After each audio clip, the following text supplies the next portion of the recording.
Cultura Geral. Apoio. UniBH. O futuro acontece no seu tempo. Provas agendadas 2020. Inscreva-se.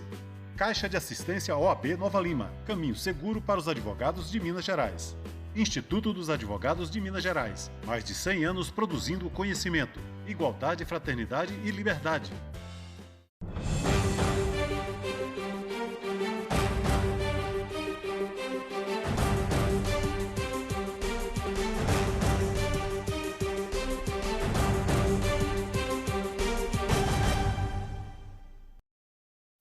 Olá, sejam todos muito bem-vindos ao Cultura Geral. Hoje a gente vai tratar de um assunto bacana, um assunto importante também.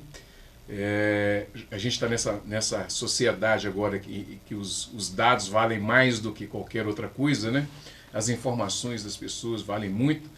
E eu conversando com a minha amiga Mariana, nós resolvemos fazer uma pauta a respeito disso. Bom, a gente vai tratar desse assunto, é um assunto muito importante, as pessoas têm vivido isso muito no comércio hoje atual, né? As pessoas pedem o CPF, e vai descobrindo os dados das pessoas, né? E essas informações acabam que viram um produto também vendido para grandes corporações, tanto de saúde e de outros meios também. Bom, para trocar essa ideia, bater esse papo aqui, Mariana, seja muito bem-vinda. Convidei a Mariana para a gente trocar essa ideia, bater esse papo. Seja muito bem-vinda. É um prazer te receber, Mariana, mais uma vez, né? Muito obrigada pelo convite, Betão. Eu estou aqui ao lado, eu trouxe hoje meu amigo Tomás, que é especialista em direito digital, que veio falar desse assunto para a gente, que é um assunto muito caro, que está muito em voga, que as pessoas precisam entender melhor o que está acontecendo, quais são os impactos que isso tem no nosso dia a dia. E as próprias empresas também, tanto grandes quanto micro, pequenas empresas, têm que entender como que essa lei vai impactar, né, nas suas atividades. Então, assim, hoje eu vim com uma ajuda reforçada aqui para a gente conversar sobre esse assunto. Bacana, Thomas. Seja muito bem-vindo, é um prazer te receber, viu? Muito obrigado, Betão. Thomas ou Tomás? Tomás. Seja muito bem-vindo, é um prazer te receber. Eu acho que é um assunto que tem nos custado caro, né? A sociedade brasileira. Pelo menos nesses tempos pós-modernos, né? Exatamente. Primeiramente, muito obrigado pela recepção, Mariana. Obrigado pelo convite também. Exatamente, é um assunto que tem custado caro tanto para o empreendedor quanto para a pessoa, para o consumidor, porque os dois lados acabavam que estavam saindo um pouco prejudicados nessa relação. Então, o que a gente viu foi justamente tanto o empreendedor e o consumidor do mesmo lado da mesa pedindo que fosse editada essa lei geral de proteção de dados, que já foi promulgada em 2018 e que entra em vigor em agosto de 2020, e que as pessoas precisam entender o que isso vai mudar na vida delas, por que ela é importante, e o empresário também saber como se portar agora que a gente tem uma nova legislação sobre isso. Muito bem. Karina vai falar de veterinária, né, Karina? Isso. Ainda mais veterinária. Hoje todo mundo, os bichinhos hoje de estimação virou um membro da família, né? Então, tratar também desse assunto é muito importante, né? Sim, é bem importante, né, agradecer pelo convite e falar como que os animais estão muito próximos da gente, né, e como que os tutores estão cada vez mais preocupados em dar o melhor pelos seus animais, e isso reflete muito na nutrição deles, né? Uhum. Muitos tutores chega a algum ponto, às vezes, até a humanizar eles, mas que está muito em alta isso, a questão da alimentação natural, né? Uhum. Dessas dietas personalizadas para os seus animais. Tá bem chique, né? O cachorro tá melhor que eu. Eles têm comido melhor que a gente. Ô, Mariana e Tomás, a vacatio legis dessa lei não está grande, não está longa demais, não? Normalmente é 3 meses, né? Esse tempo aí foi para adaptação mesmo? Então, primeiramente, ela entraria em vigor em fevereiro. Seria um período de 1 ano para que as empresas conseguissem se adaptar, porque ela faz uma série de exigências, de adaptações que são necessárias na estrutura interna e externa das empresas, né? E aí a gente teve uma medida provisória, depois convertida em lei, que adiou esse prazo por mais 6 meses, ou seja, até agosto de 2020, justamente porque as empresas não iam conseguir se adequar a ela a tempo. A gente tem alguns exemplos de fora do país, lá na União Europeia, onde essa história de proteção de dados é muito mais forte do que aqui no Brasil, e que já está em vigor já desde 2018, e que saiu um estudo que nenhuma empresa conseguiu de fato chegar a 100% de cumprimento das normas de proteção de dados. Então é um ponto bem delicado, por isso esse vacatio legis tão extenso. Esse fôlego é justamente para as empresas conseguirem imprimir eficácia mesmo para a lei, para a gente conseguir fazer essas adequações internas e realmente trazer resultados efetivos tanto para a proteção de privacidade quanto para a proteção de dados. Porque se a gente desse um prazo pequeno para as empresas, a gente não teria efetividade, né, na aplicação da lei. Deixa eu rolar essa bola para vocês. O que trata essa lei, afinal de contas? Bom, então, sabe, dá um exemplo bem prático. Sabe quando você recebe no seu celular um anúncio de um produto que você comentou com um amigo, que você ultimamente tem pensado em comprar, mas que você não chegou nem a pesquisar, você não chegou a digitar, não pesquisou sobre o produto, sobre o preço, você simplesmente pensou em comprar ele, comentou com alguém e a gente pensa, pô, será que meu celular está me escutando? Será que eu estou sendo vigiado? Assim, não vou nem afirmar que a gente não está sendo vigiado. Agora eu explico isso. O Big Brother, né? Mas, assim, o fato é que aí eu tenho uma visão muito mais do Kafka do que do George Orwell, desses dossiês, assim, tem uma quantidade de dados sobre as pessoas enorme. Então, nossos hábitos de movimentação, onde a gente vai em cada momento do dia, o que a gente compra, seja no supermercado, seja na farmácia, isso tudo permite que seja criado um perfil nosso enquanto consumidor e que as grandes corporações, analisando esses dados, consigam determinar o que a gente vai querer comprar daqui a uma semana e que nem a gente sabe ainda que vai querer comprar. Então a gente recebe esses anúncios justamente porque a gente, pelo nosso comportamento, esse comportamento preditivo, que é chamado, consegue determinar o que a gente vai querer consumir ou não. Os objetivos. Os objetivos... Qual que é o target dessa... Voltando nisso que o Tomás estava explicando, os dados, historicamente, sempre foram utilizados para aprimoramento de produtos, né? As empresas sempre utilizaram esses dados para fazer aprimoramento de produtos. A diferença desse novo mercado aí é que os dados estão sendo utilizados para a criação desses produtos preditivos, né, a longo prazo, né, uma previsão de como esses produtos vão ser no futuro. Então, um dos objetivos da lei foi unificar a proteção de dados que já existia, né, que eu acho que existiam mais de 40 normativos no Brasil que tratavam sobre proteção de dados, mas eles eram normativos que eram setorizados, ou seja, setor bancário, setor de saúde.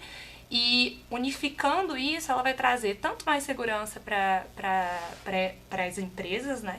Num sentido de que você vai ter um único normativo que vai ditar todas as regras do jogo que aquelas empresas ali vão poder atuar, quanto para trazer mais transparência para os consumidores e para os indivíduos das formas como os dados estão sendo utilizados, qual a finalidade, se aquilo é adequado, se não é adequado. Então ela vem mesmo para uniformizar, para reduzir risco e para trazer segurança jurídica para o mercado. Quais os dados que serão utilizados ou que serão protegidos pela lei? Então, são dados pessoais. O que são dados pessoais? São dados referentes a pessoas naturais, ou seja, dado de pessoa jurídica, de empresa, não entra no escopo da lei. Mas dados pessoais é um conceito bem amplo, assim, sobre pessoa identificada ou identificável. E é importante ressaltar que não é só no ambiente online que essa lei se aplica. Quando a gente preenche um formulário, seja para participar de uma promoção, de um sorteio, quando a gente preenche a gente vai numa consulta médica e o médico preenche o nosso prontuário ali à mão, isso também está sujeito à lei. A lei, inclusive, fala que a lei se aplica, inclusive, ao ambiente digital. Então, a gente entende que o principal não seria nem o ambiente digital, porque quando a gente fala em dados, a gente pensa muito online. E o dado pessoal, quando a gente pensa assim, mais objetivamente, é nome, CPF, e-mail, mas a gente pode ir um pouco além. Altura, peso, tudo que é relacionado e que pode identificar uma pessoa, que identifica o que pode identificar uma pessoa, é um dado pessoal. Uhum. Eu gosto de dar o exemplo sempre da entrada no prédio do condomínio, que a gente vai lá, faz um cadastro no sistema, e aí a gente faz um cadastro lá no sistema e aperta digital lá no sistema do prédio para poder acessar. Aquilo ali fica armazenado, aquele dado ali é tratado, né, dentro daquele sistema.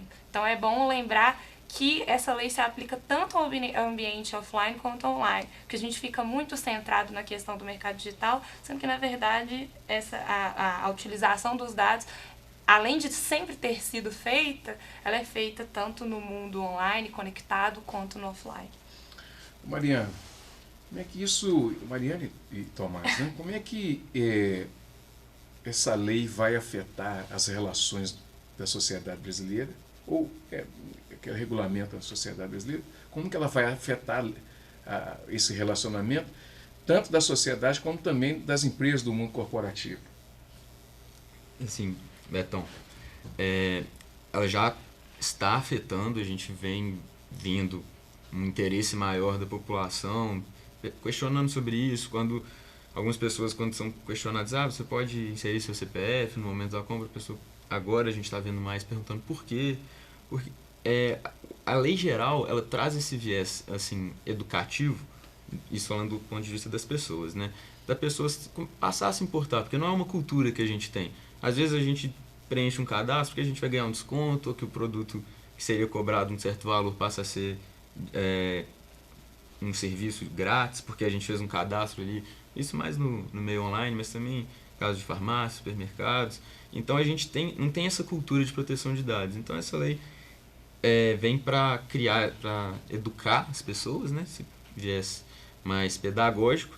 E no ponto de vista das empresas, igual a Mariana falou, vai trazer mais segurança para as empresas, porque a gente tem uma lei geral que vai determinar o que pode ser feito e o que não pode. Então não vai receber multas diversas por práticas que ela nem sabia que não podia estar cometendo, mas vai influenciar muito, tanto na estrutura interna, no caso de ela precisa se adequar, ela precisa ter um programa de proteção de dados, e, por exemplo, qualquer RH de empresa, recursos humanos, tem uma série de dados pessoais, não é só uma empresa que trabalha com comércio digital, no mundo online, igual a Mariana também colocou. Então as empresas precisam passar por essas transformações internas e depois a transformação externa, para ela poder se relacionar com o seu consumidor, falando, olha, esses são os dados que estão sendo tratados, dar essa transparência, não tratar dados desnecessários. E quando a gente fala em tratar dados, não é aquela pessoa que está analisando, que está processando e fazendo aquele perfil preditivo que eu falei no início. Você simplesmente armazenar um dado, qualquer coisa que você faça com dado pessoal, ele é considerado tratamento de dados. Armazenar, coletar.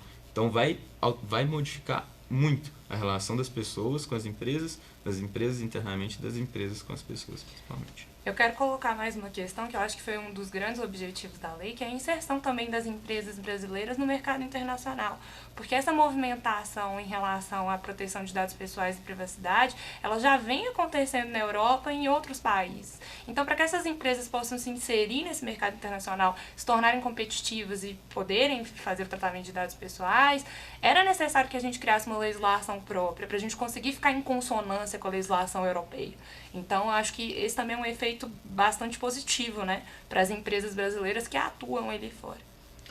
Muito bem. Deixa eu fazer um intervalinho, tomar uma água, daqui a pouquinho a gente volta, a gente vai voltar com a Karina falando desse mundo dos animais, né, que está quase humanizado. Né? Daqui a pouquinho a gente volta com mais cultura geral, não saia daí.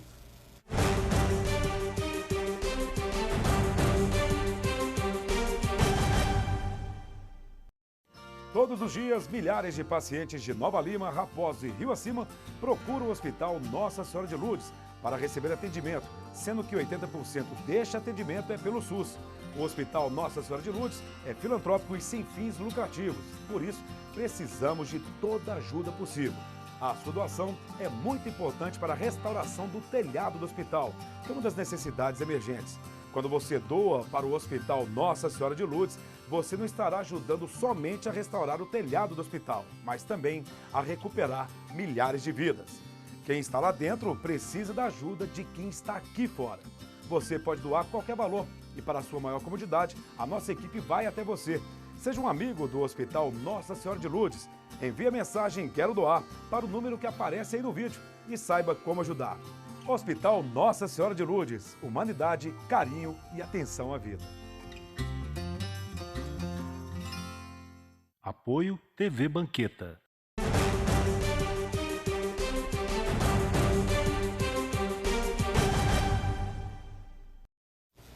Bom, de volta com Cultura Geral, fazendo um recorte no programa, a gente vai passar agora a tratar da veterinária, né, do mundo animal. Karina, mais uma vez, bem-vinda. E outra coisa, queria te perguntar. Os animais estão ficando ficando cada vez humanizados mesmo? Assim, né? né, assim, a gente já tem dados, né, estatísticos, até os dados. próprio, os dados, até no próprio mercado pet vem crescido muito, né, assim, é um mercado que não sofreu interferência, assim, na crise econômica, tem só crescido, porque as pessoas têm optado cada vez mais em ter animais de estimação, né? Então, eles, e por consequência, eles ficam cada vez mais próximos da gente, né? Assim, até pelo fato das pessoas buscarem morar cada vez mais em apartamentos e tudo. Os cães e os gatos, principalmente, os gatos têm aumentado muito a população de felinos, né? Nos últimos tempos também. Eles ficam muito próximos da gente, né? Dormem junto com o seu dono. Então, eles se tornam, acaba que a pessoa humaniza mesmo aquele animal, né? Busca até comportamentos mais voltados para o humano, né? Assim, assimila, né, alguns comportamentos. Já está acontecendo batizado, não, né? Não, batizado eu ainda não tive notícia, não, mas assim, já tem festas de aniversário. Mas assim, e além disso, tem essa preocupação cada vez maior com a saúde dos seus animais, né? Hoje em dia as pessoas, por terem uma rotina muito pesada, de ficar fora o dia inteiro, já buscam as creches, já deixam os animais em creches, né? E é uma coisa assim que eu convivo muito na minha rotina, porque eu trabalho com nutrição animal, nutrição clínica, né? Eu faço um atendimento clínico, nutricional, que eu faço a formulação de uma alimentação natural balanceada para aquele animal. A pessoa geralmente que me busca, ou ela quer melhorar a alimentação daquele animalzinho dela, né? Ela às vezes vê a ração e fala, não sei o que tem Tem a ver ali. com a idade do animal? Por isso que eu tive um cachorro velhinho. E aí o veterinário, ele acabou receitando algumas outras coisas, assim, que era mais palatável para ele. Sim, geralmente é bem interessante a alimentação natural para um animal idoso, porque ele já está naquela fase que ele não absorve tão bem os nutrientes. Já tem algumas doenças crônicas que não tem mais tanto, né, tratamento, às vezes é só mais cuidados paliativos, então a alimentação natural vai trazer muita qualidade de vida ali para ele, que ele vai comer com muito mais apetite. Mas tem muita gente também que tem um animal filhote, saudável, e também quer dar a alimentação natural, porque ele quer saber o que o animal está comendo, né? A ração, né, acaba que a pessoa não sabe, é um alimento industrializado, né? Muitas pessoas, né, buscam, né, um estilo de vida mais saudável, e por que não para os seus animais, né? É um espelho, né? É um espelho. Isso é uma tendência na sociedade brasileira? Você acha que isso é uma tendência? Assim, essa coisa da solidão está associada a isso também? Essa coisa assim, de estar mais individualizado? Não a solidão, mas a individualização acaba trazendo esse tipo de relacionamento?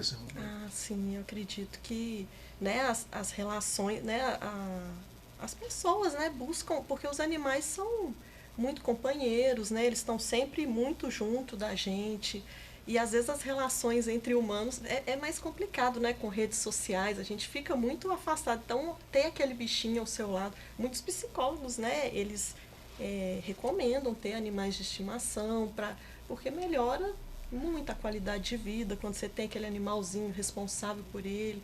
Mas tem que tomar esse cuidado, porque ele é um animal, né? É um cão, tem os hábitos, né? Como um cãozinho, ele não tem como, né? Não pode humanizá-lo, né? Ele tem o comportamento dele, tem que ser respeitado, né? Assim. Só fazendo um recorte na sua fala, que é esses animais que vivem em apartamento, por exemplo, né? E às vezes animais de grande porte. O que o proprietário, ou o dono, ou o irmão, não sei nem como é que a gente vai tratar isso daqui para frente, mas como é que a gente entende essa coisa assim, do exercício físico? Eu tenho um veterinário que mexe com comportamento animal, que eu conheço, que ele fala que um animal de porte grande tem que andar pelo menos 15 km por dia. Então, vamos colocar aí pela metade, um animal de porte médio vai andar 7 km por dia. A pessoa tem que ter essa consciência. Com certeza, porque muitas vezes o animal fica ali muito ocioso dentro de um apartamento, né? E ele vai desenvolver distúrbios comportamentais, às vezes agressividade, às vezes alguns comportamentos repetitivos, né? De lambedura de patas, e às vezes até tem animal que rói a casa inteira, destrói a casa toda, porque eles ficam muito ociosos. Então é muito importante ter essa atividade física, só que é difícil, né? Fazer uma caminhada longa, um animal de grande porte para um apartamento realmente é complicado. Essas, assim, né, hoje em dia já tem alguns, até aplicativos mesmo, que conecta, né, passeadores, pessoas que passeiam com os animais, com os tutores. Minha esposa tem uma empresa chama Caminhar. De caminhadas, né? Trabalha com isso. Pois é, hoje em dia já temos, né? Tem as creches, os animais, a pessoa deixa o animal nessa creche, ele corre o dia inteiro e, né, assim, porque é para a pessoa não deixar de ter, né, aquele animalzinho. A gente às vezes, no conselho, eu tenho 6 cachorros. E às vezes as pessoas não compreendem que Marina, minha esposa, ela tem muito esse carinho, essa coisa assim de... Ela consegue conviver melhor com o animal do que com as pessoas. Essa que é a realidade. E às vezes as pessoas não entendem isso, mas faz uma diferença brutal na vida da pessoa, né? Que não consegue, principalmente, conviver muito, ter vida social ativa, né? Não, com certeza. A gente vê a conexão, né, que a pessoa tem com o animal. Eu tenho vários tutores, né, de pacientes que eu atendo que falaram que melhoraram de quadros de depressão, que o animal ajudou a recuperar em quadros assim, a pessoa estava com câncer, fazendo quimioterapia, o animal foi essencial ter a companhia daquele animal. É muito importante, assim, com certeza. É uma tendência. Com certeza, é uma tendência, acho que as pessoas cada vez mais terem os animais e cada vez mais próximos de si também, cuidando deles como se fossem filhos, né? Porque se tornam filhos, né? Sem sombra de dúvida. Mariana, a gente fazer um recorte aqui. Final. Essa lei vai impactar quem e como? Bom, como a gente já tinha dito anteriormente, vai impactar todos os setores do mercado que realizam tratamento de dados. Como o Tomás bem diz, tratamento é tudo. Então, se você coleta, armazena, transfere, você está dentro dessa aplicação da lei. Mas, principalmente, eu acho que tem 3 setores aqui que a gente pode destacar, só para esses setores ficarem bem atentos aí qual que é o setor jurídico que eles vão ter que acionar, que são os setores de marketing, saúde e financeiro. Eu acho que são os setores que estão aí, que vão despontar nas preocupações com a aplicação da Lei Geral de Proteção de Dados. É bom ficar atento. Bom ficar atento e contratar um bom escritório de advocacia aí para fazer esse auxílio na... E quem não tem ainda esse levantamento que pretende fazer, já pode fazer isso com uma certa qualidade, né, Mariana? Por exemplo, tem amigos meus que têm empresas que ainda continuam na caneta ainda. Na Nova Lima existe essas coisas ainda, que faz o controle do shampoo, os negócios tudo na caneta ainda. Essas pessoas que não têm já podem começar de uma forma mais atual, né? Com certeza, com certeza. Hoje a gente tem vários mecanismos, né? Principalmente de processamento desses dados. Eu acho que hoje tem muita alternativa, até para redução de custos dessas empresas, micro, pequena empresa. Eu acho que tem oportunidades aí no mercado. E muita gente boa oferecendo, muitos profissionais bons que estão preocupados com essa questão, que estão aí atuando no mercado. Muito bem, chegamos ao final do Cultura Geral. Agradecer a Mariana, agradecer ao Tomás e agradecer a Karina. Muito obrigado. Gente, amanhã estaremos de volta com mais Cultura Geral. Obrigado a vocês, viu, gente? Volte sempre, a casa é sua, não vamos falar mais. Eu deixo algumas perguntas sem fazer para vocês poderem voltar, tá? Bom, amanhã tem mais Cultura Geral. Um grande abraço e até amanhã, se Deus quiser.